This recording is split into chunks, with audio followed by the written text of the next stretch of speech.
आप सभी को जय मसीह की। मैं परमेश्वर पिता का धन्यवाद करता हूं और आपका स्वागत करता हूं हमारे इस चैनल पे।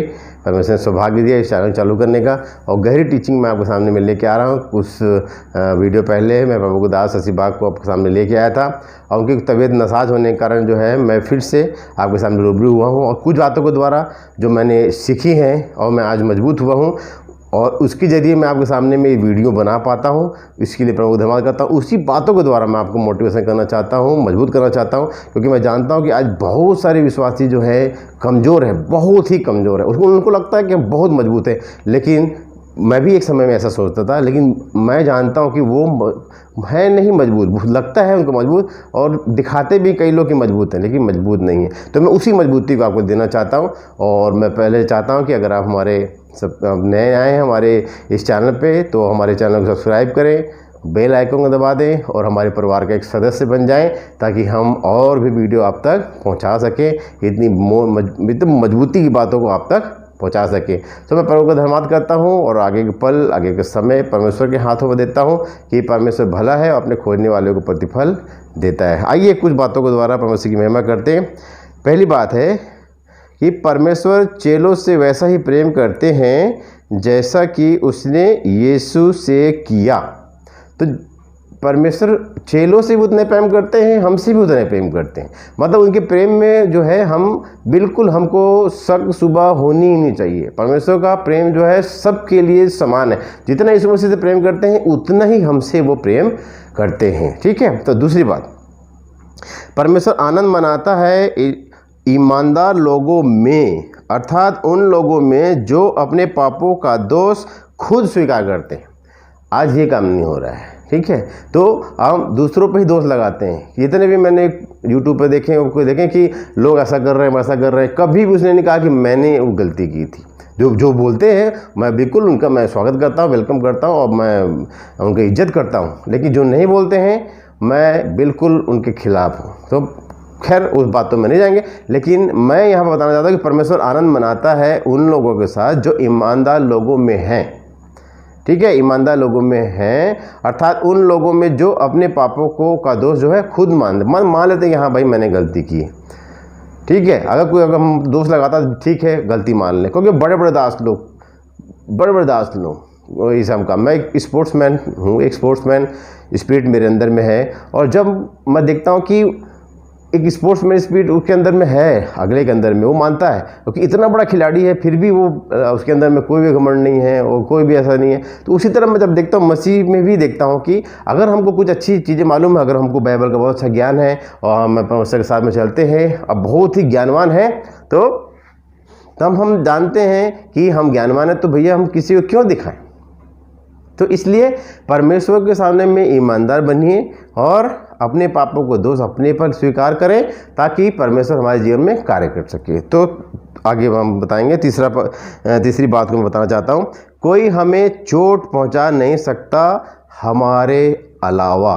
मतलब हम अपने आप को ही चोट पहुँचा, कोई हमें नहीं बता सकता। हम शैतान का नाम देते हैं, लेकिन शैतान कुछ भी नहीं है, क्योंकि बाइबल में भी हम देखते हैं कि 3-4 जगह 5 जगह दिखता है शैतान, नहीं तो और कहीं नहीं देखते हैं हम लोग। और मेरे को तो जहाँ तक याद है कि अदन की वाटिका में, फिर अय्यूब के पास, फिर वो नेफलीन के समय में, नूह के समय में, उससे पहले, और उसके बाद में यीशु मसीह के पास सामने में जब परीक्षा ले रहा था, उसके लिए कुछ बातें को मैंने सुना है और देखा है और मैंने पढ़ा है इस चीज़ को। तो ज़्यादा लेकिन हमारा परमेश्वर शुरू से लेकर आखिरी तक पूरी बाइबल में, पूरे पवित्र शास्त्र में सिर्फ और सिर्फ परमेश्वर का नाम है, शैतान का नाम नहीं। लेकिन आज लोग शैतान ने ऐसा किया, शैतान ने वैसा किया, ये सिर्फ बातें बोलते हैं, लेकिन हमें उन बातों को नहीं बोलना है।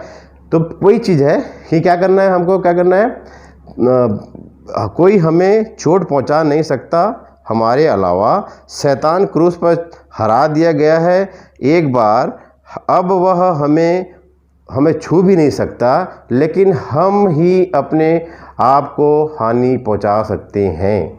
मैं शैतान आपको कुछ नहीं कर सकता, और हम अपने आप को ही जो है हानि पहुंचा सकते हैं। ठीक। तो हम ही अपने आप को क्या कर सकते हैं, हानि पहुंचा सकते हैं। शैतान हमें कुछ नहीं कर सकता, लोग हमें कुछ नहीं कर सकते। और परमेश्वर कहता है कि जो कल्पना मैं तेरे लिए करता हूँ वो हानि के लिए नहीं, वो लाभ के लिए। परमेश्वर के लिए तो परमेश्वर क्लियर है, उसकी तरफ से आप क्लियर हो जाइए, ठीक है। लेकिन शैतान मत कीजिए। परमेश्वर ने क्या बोल दिया है, उसकी कल्पनाओं में हम आगे हैं, तो हमारी हानि के लिए नहीं होगी, वो लाभ के लिए। इसलिए हर बातों में धन्यवाद करें, क्योंकि मसीह यीशु में परमेश्वर की यही इच्छा है।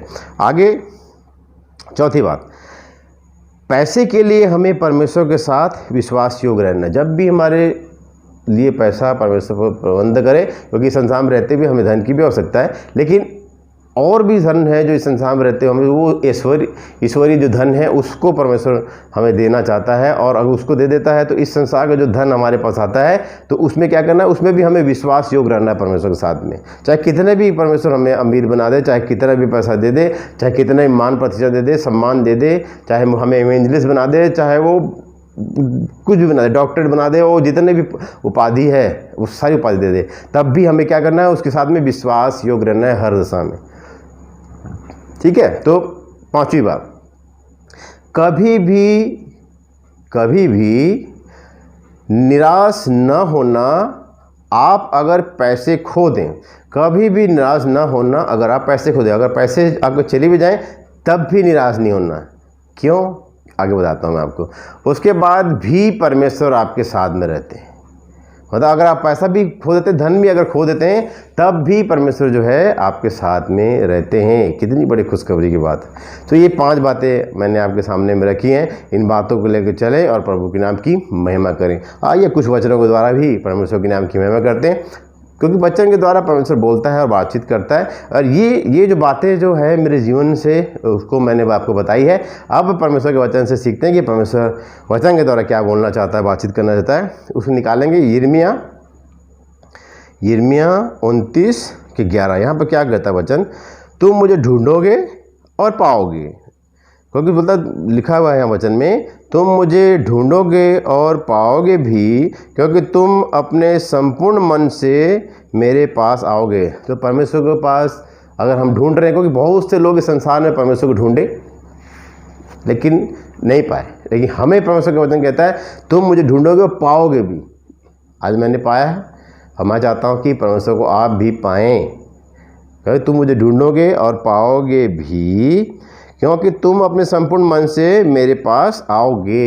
ये एक लॉ है, एक नियम है परमेश्वर का, ठीक है। संपूर्ण मन से परमेश्वर के पास हमको जाना है। संपूर्ण मन का अर्थ ये है कि हमेशा के लिए, क्योंकि हमारा जो प्राण है वो मन में रहता है, ठीक है। तो प्राण के जरिए जो है मन विचलित हो जाता है, ठीक है।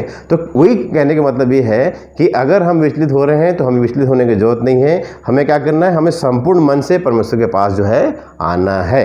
तो आज अगर हम परमेश्वर के पास में संपूर्ण मन से आते हैं तो परमेश्वर हमारे साथ में भी बड़े बड़े चमत्कार करता है, हमें वो बेटा बनाता है, और वो चाहता है कि हम एक ऐसे समय में प्रतिफल पाएँ और उसके साथ में चलें। तो मेरे जीवन में ये सब बातें हुई और उसी को मैं आपके सामने में पेश करना चाहता हूँ। और ये वचन है मत्ती रचित सुसमाचार, दूसरा वचन निकालेंगे 11:11। मत्ती 11:11, मैं तुमसे सच कहता हूँ कि जो स्त्रियों से जन्मे हैं उनमें से यूहन्ना बपतिस्मा देने वाले से कोई बड़ा नहीं हुआ। मतलब यूहन्ना बपतिस्मा देने वाले से कोई भी बड़ा नहीं हुआ, जो भी स्त्री से जन्मा है। लेकिन आगे वचन कहता है जन्म नहीं हुआ, पर जो स्वर्ग के राज्य में छोटे से छोटा है वह उससे बड़ा है। तो परमेश्वर का वचन कहता है जो छोटे से छोटा है वो परमेश्वर के राज्य में बड़ा है। अगर हमारे पास यहाँ पर कोई पदवी नहीं है, कोई भी गिफ्ट नहीं है, कोई भी ऐसी बातें नहीं है, तब भी परमेश्वर कहता है कि अगर आप यह संसार में छोटे भी हो, लेकिन परमेश्वर कहता है कि वो स्वर्ग के राज्य में आपको एक बड़ा प्रतिफल मिलने वाला है। तो हमें क्या करना है, परमेश्वर के साथ में चलना है। हम चाहे छोटे रहें, चाहे बड़े रहें, चाहे जैसे भी रहें, केवल और केवल परमेश्वर के नाम की महिमा करें, प्रशंसा करें, बड़ाई करें और उसके हाथों का वेट करें, क्योंकि वो अपने हाथ के द्वारा जो है 7 बार में बताता है कि मैं हूँ और मैं आने वाला हूँ। तो बहुत सारी बातें हम बाइबल में देखते हैं कि परमेश्वर की वचनों के द्वारा हम सीखने को मिलता है सारी बातों को। तो परमेश्वर का धन्यवाद करते हैं। और तीसरा एक वचन परमेश्वर की हजूरी के लिए निकालेंगे, दूसरा पत्रस पहला अध्याय उसका 4 वचन, दूसरा पत्रस 1:4, जिनके द्वारा उसने हमें बहुमूल्य और बहुत ही बड़ी प्रतिज्ञाएं दी हैं, लिखा हुआ है, जिनके द्वारा उसने हमें बहुमूल्य और बहुत ही बड़ी प्रतिज्ञाएं दी हैं, ताकि इनके द्वारा तुम उस सड़ाहट से छूटकर जो संसार में बुरी अभिलाषाओं से होती है, ईश्वरीय स्वभाव के सहभागी हो जाओ।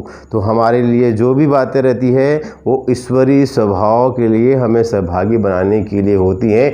इसीलिए परमेश्वर जो है, क्योंकि इस संसार में रह के तो हमें वो चीज़ नहीं मिल सकती, क्योंकि हमें परमेश्वर इस संसार में पहले तैयार करता है, फिर वो जाके हमें स्वर्ग में उसका प्रतिफल देता है। तो परमेश्वर कहता है कि ताकि इस ईश्वरीय स्वभाव के सहभागी हो जाओ। तो ईश्वरीय स्वभाव हमारे अंदर कैसे आएगा, कैसे आएगा हमारे अंदर में ईश्वरीय स्वभाव?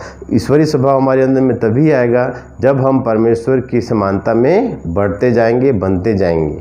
तो हमारे अंदर में, और इन बातों के द्वारा, परमेश्वर के वचन के द्वारा जब हम आगे प्रभु में बढ़ते जाएंगे तो ये ईश्वरीय स्वभाव हमारे अंदर में परमेश्वर ट्रांसफ़र करते जाता है। और जब हम हमारे अंदर पूरा ट्रांसफ़र हो जाता है तो हमारी मृत्यु हो जाती है, और मृत्यु होने के बाद में परमेश्वर हमारी आत्मा को ले जाता है, और न्याय के समय में फिर से वो आएगा हमारे देह को लेने, और हमारे प्राण और आत्मा जो है प्रभु के पास चली जाती है, जिस प्रकार पिछली वीडियो में प्रभु के दास ने बताया है।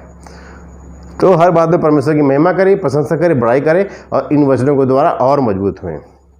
हम निकालेंगे एक और वचन, दूसरा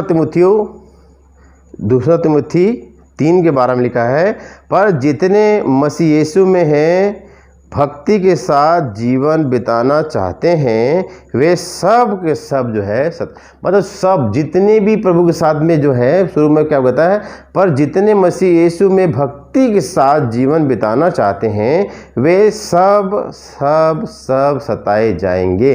मतलब हमारे पास सतावट आई, जरूरी नहीं है ये सतावट जो है किसी और के जरिए आए, किसी चीज़ के जरिए आए, कोई मारने के लिए आए, ऐसे सतावट भी नहीं हो सकता है। कुछ ऐसी परीक्षाओं के द्वारा, कुछ ऐसी बातों के द्वारा, कुछ ऐसी चीज़ों के द्वारा जो है हमारे पास सतावट आए, वो किसी भी रूप में हो सकती है। हमें मोटी चीज़ों को वेट नहीं करना चाहिए, ठीक है, उसको हमें वेट नहीं करना चाहिए, लेकिन हमें छोटी छोटी चीज़ों को भी जो है देखना चाहिए। क्योंकि परमेश्वर का वचन कहता है, सबक देशक में बोलता है कि पकड़ लो इन छोटी छोटी लोमड़ियों को। तो हमें क्या करना है, इन छोटी छोटी लोमड़ियों, छोटी बातों को पकड़ लेना है, और उसके साथ में फिर गलती नहीं करना है, और उनको अपने जीवन से हटाना है। तो हमें क्या करना, छोटी छोटी बातों के द्वारा जो है हमें फंसना नहीं है, क्योंकि छोटी छोटी बातें के द्वारा परमेश्वर और भी हमें सिखाना चाहता है। तो उसमें और मजबूत होएं, ताकि हम प्रभु के नाम की महिमा करें, प्रशंसा करें, बड़ाई करें। और परमेश्वर ये चाहता है कि बिल्कुल हमारे पास जो है सतावट आएगी, और सताया जाएगा हम, क्योंकि वचन में लिखा हुआ है कि हमारे पास सतावट आएगी। क्योंकि आज के जितने भी प्रचारक है, कोई भी सतावट के बारे में नहीं बताता है। मैं लेकिन आपको बताना चाहता हूँ कि किसी भी रूप में वो सतावट आ सकती है, तो उसके लिए तैयार रहें। नेक्स्ट वचन निकालेंगे, मत्ती 10 अध्याय उसके 25 पद लिखा है, चेले का गुरु के और दास का स्वामी के बराबर होना ही बहुत है। जब उन्होंने घर के स्वामी को शैतान कहा, तो उसके घर वालों को क्या कुछ न करेंगे। जो इस जगत का स्वामी, अब किसके लिए बनना चाहते हैं? संसार की सारी आवश्यकताओं को पाना चाहते हैं। भाई इसी संसार में हमारे जो प्रभु हैं, प्रभु यीशु मसीह को ग्रहण नहीं किया, उसको शैतान कहा ना भाई, उसको शैतान कहा, उसने बालजुबूल कहा, उसे शैतान का बेटा कहा। बोला शैतानिक चीज़ों को शैतान से निकालता है, अशुद्ध आत्माओं से को अशुद्ध आत्माएं निकालती हैं। बहुत सारी लांछन लगे हमारे प्रभु यीशु मसीह के ऊपर, लेकिन प्रभु यीशु मसीह ने कभी भी उनका जवाब नहीं दिया। केवल वो दृष्टांतों में बातें करते रहे, और जिसके साथ में नहीं बात करना चाहते थे वो बात भी नहीं की। हेरोदेस राजा, जिसने यूहन्ना बपतिस्मा देता का सर काटा था, उससे भी प्रभु यीशु मसीह ने अंतिम समय में बातें नहीं की। तो परमेश्वर हमसे बातें करते रहना चाहिए, पढ़ते रहना चाहिए, और बताता है, क्योंकि हमारी कोई गलती होती है तो बताता है उस बातों के द्वारा। तो उस बातों के द्वारा प्रभु के नाम की महिमा करनी चाहिए, प्रशंसा बड़ाई करनी चाहिए। अगर प्रभु हमसे बात करता है, अगर बात करना बंद कर दे, समझ लो कि प्रभु हमारे साथ नहीं है, और हमें गलती का बोध करवाता है, मतलब प्रभु हमारे साथ में है। तो जब तक परमेश्वर हमारे साथ में है, जब तक कोई हमारे साथ में रहेगा। अगर हम गलत करते हैं तो हमको बिल्कुल बताएगा। अगर मैं गलत करता हूँ, संसारिक पिता जो है, अगर मैं गलत करता हूँ तो मेरे को समझाएगा वो, ठीक है। तो अगर मैं नहीं मानता हूँ तो मुझे ताड़ना भी देगा। उसी तरह हमारा स्वर्गीय पिता भी करता है, जब हम नहीं मानते हैं तो कुछ ऐसी बातें लेके आता है। शैतान की कोई औकात नहीं, शैतान हमको छू नहीं सकता। शैतान मत कीजिए आप, क्योंकि शैतान करने का ज़माना गया, क्योंकि शैतान को हम नहीं देखते बाइबल में, केवल परमेश्वर ही है पूरे बाइबल में। ठीक है, तो परमेश्वर का नाम की महिमा करें, प्रशंसा करें, बड़ाई करें, उसके नाम को ऊंचा उठाएं। एक दो वचन और निकालेंगे। यूहन्ना रचित समाचार उसके 16 के 32 में लिखा है, 16 के 32 यूहन्ना, देखो वह घड़ी आती है, वरन आ पहुंची है, वो घड़ी आ पहुंची है प्रियो, कि तुम सब तितर बितर होकर अपना अपना मार्ग लोगे और मुझे अकेला छोड़ दोगे, ताकि मैं अकेला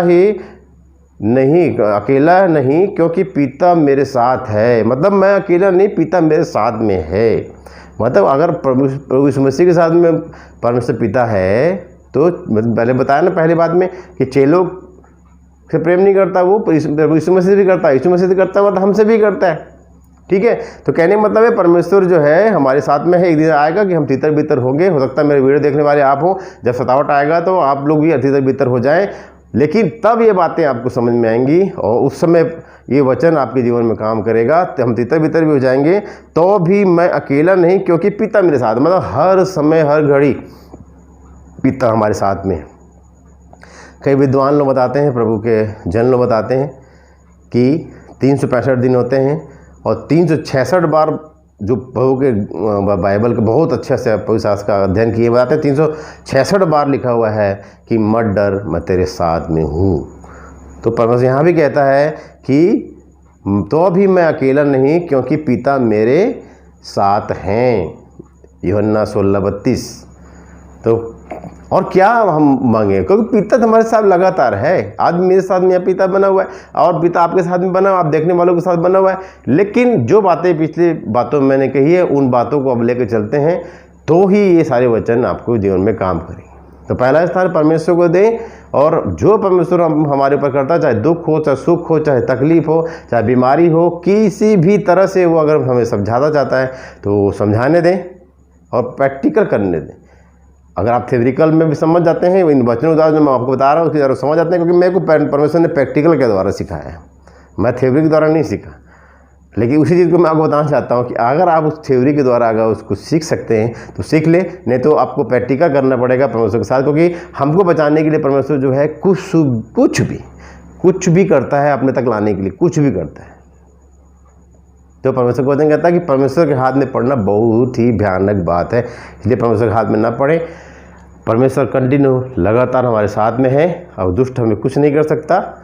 ठीक है, वो उसको हरा दिया गया है और आज अब हमें क्या करना है, हमें भी उस पर जीत प्राप्त करनी है। इसलिए वचन के अनुसार चले, वचन से बोले, बातचीत करें। आखिरी एक वचन जो पौलुस ने कहा, पौलुस का कथन क्या है इसमें बताना चाहता हूँ। 1 कुरिन्थियों 4:13। ठीक है, अंतिम समय ये सारी चीज़ें हो रही हैं और ये सारी चीज़ें होने वाली हैं, इसके लिए आप तैयार होना है आपको। ठीक है, पश्चाताप कीजिए, पूर्ण प्रभु को सौंपिए, और ये सारी घटनाएं जो पौलुस के साथ में हुई, जो पतरस के साथ में हुई, जो यीशु मसीह के साथ में हुई, जो प्रभु के दासों के साथ में हुई, वो हमारे साथ भी होगी। और जिनके पास ये ताड़नाएँ होती हैं, समझ लो परमेश्वर उनके साथ में है और ताड़नाएँ उनके जीवन में इसीलिए आती हैं। तो निकालेंगे 1 कुरिन्थियों उसका 4 उसका 13। वे बदनाम करते हैं, हम विनती करते हैं। ठीक है, हम आज तक जगत का कूड़ा और सब वस्तुओं की खुर्चियन के समान ठहरे हैं। खुर्चियन है भैया हम, ठीक है, हम कूड़ा ही हैं। ठीक है, लेकिन अगर हम इस संसार के लिए कूड़ा है, अगर हम इस संसार के लिए खुर्चियन है, लेकिन प्रभु यीशु मसीह के लिए क्या है, हम एक नई सृष्टि है। पुरानी बातें बीत गई, देखो सब कुछ नई हो गई हैं। तो परमेश्वर ने हमें नया किया है। बिल्कुल हम इस संसार के छोटे हैं। ठीक है, बहुत आप बड़े बर्दाश्त हो आप लोग, लेकिन हम बहुत छोटे हैं और हमें छोटे ही रहना है, क्योंकि परमेश्वर का वचन कहता है कि तो हम छोटे हैं तो हमें स्वर्ग में बड़ा परमेश्वर करेगा। तो हमें इस संसार में बड़ा नहीं होना है, उस स्वर्ग में बड़ा होना है। तो प्रभु के नाम की महिमा करें, प्रशंसा करें, बड़ाई करें और प्रभु के नाम को पहला स्थान दें। तो मैं परमेश्वर का धन्यवाद करता हूँ और ये वीडियो को यहीं पर समाप्त करता हूँ कि परमेश्वर हमारे साथ में है। और मैं विश्वास करता हूँ कि परमेश्वर ने बोला होगा, आपके साथ बातचीत किया होगा। फिर से मैं चाहता हूँ कि जो 5 बातें मैंने शुरू में कही हैं, उनके सामने में, आपके सामने में मैं उस बातों को दोहरा दूँ ताकि और भी आप इसे फिर से रिमाइंडिंग हो सके। और अगर आप किसी को समझ में ना आए तो फिर से इस वीडियो को देखें, ये वचन के अनुसार देखें, ताकि परमेश्वर और भी आपको मजबूत करे। क्योंकि परमेश्वर जो भी कल्पना हमारे लिए करता है वो हानि के लिए नहीं, लाभ के लिए है।